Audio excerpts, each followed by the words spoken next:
Josh and Giorgio need a vacation home here, which is funny because they live in Florida. Right. But Giorgio is from Laurel. I know, it's so backwards, it's funny. I'm Giorgio, and I'm with my partner, Josh. I grew up here, we spend a lot of time here, so we like to own a property here so that we can come and go as we please. They've spent so much money on hotel rooms coming to visit family in Laurel that now it just makes more sense to have a little house here. Yeah. So this is it. It's a cute house. It is super cute, and it's just pretty unassuming. Our challenge on this house is how do we make it not unremarkable? How do we make it special, you know? Right. It's not really in the budget to paint the house, so we're gonna keep the white. Now it's all about how do we work with it? How do we give the house some personality? It's like these are like jalousie windows. They are. Right. Those 1950s like camping trailers. Yep, that's what it feels like. It feels like you're in a camper over here. No one wants that. I think it's gonna help us a lot if we could replace the jalousie windows with windows that look like the rest of the house. Something with mullions. Yeah. Right. And now I want to alter this little portico somehow. I've thought about cedar shakes. And that has kind of a New England, Yeah, kind of like Cape Cod style The vibe. house feels Cape Cod-y. And then help that little area shine through a little bit more. Give it some detail. Ooh, yeah, I like the varying widths. Kind of fat, kind of medium, kind of skinny. That looks good. And I want to make like a inky navy blue be like the spirit color of the house. So the front door, could it go navy blue? Yeah. Think of, red, white, and blue. Right. So what if we had red mulch? That seems silly to fixate on the color of the mulch, but it really would help. Definitely. If we're keeping the house white too, all the colors around the house are actually going to play a part in the way how it looks. Yeah. Woo, bland. It's a whiteout. It's just a white room. And the thing about Josh and Giorgio's personal style, they describe it as, we like mid-century pieces, but we don't want it to feel themey. They don't want it to feel like you're sitting on the set of Mad Men. They want it to feel comfortable and like you could have a beer on the couch on Sunday. Right.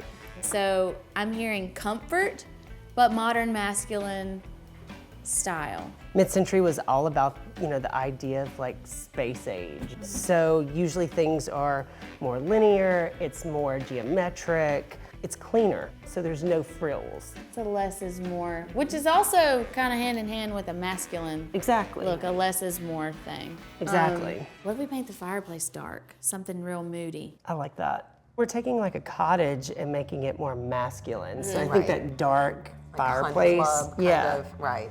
I like that. So maybe we do the blue of the front door on the fireplace. I like that.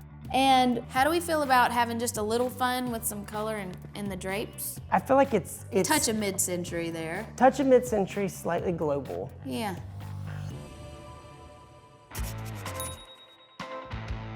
This is the most important thing to Josh, who has to work remotely from home. Right now it's a sunroom with carpet in it. The carpet is filthy. We take out that carpet, and if we bring the dark again in there, paint the floors this dark inky blue. Right. And I know those curtains look ugly the way they are. And I think it has a lot to do with how they're displayed. They're all closed tight. They look like a buttoned up librarian. It's just dated. That's mad and hates her job. That's what those curtains look like right now. The mad, hateful librarian? And this, I think, could kind of glam it up a little bit. So you're saying use the mad librarian curtains. Make her happy. Make her happy, Amanda, happy. is what I'm saying. I'm all for it. We should try. Penny pincher, and this would be cheaper. We could sew on this to the lower half of the curtain so they go to the floor.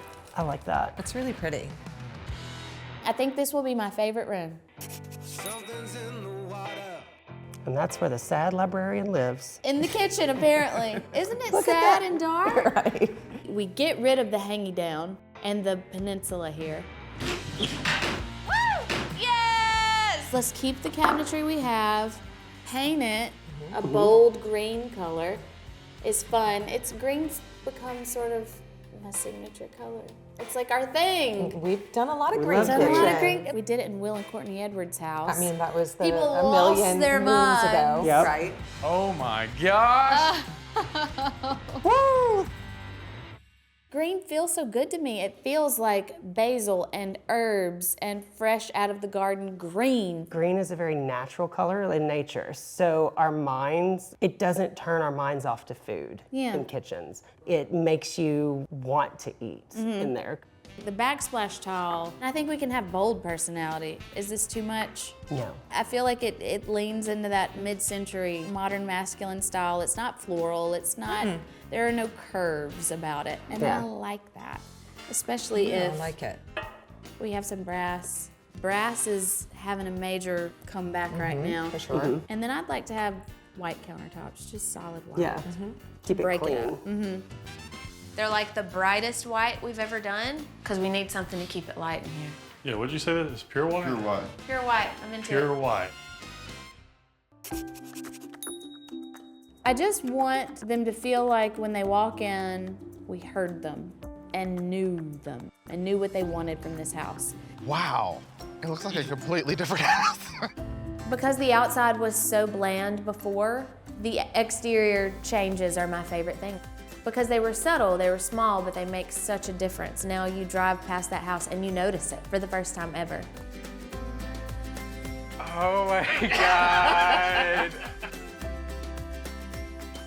The kitchen was kind of a sleeper. And I just don't think I expected it to have such a strong personality until I saw it all finished. I think modern masculine style is just about the lines. Clean lines and dark, moody color. And I love the way it comes together in this house.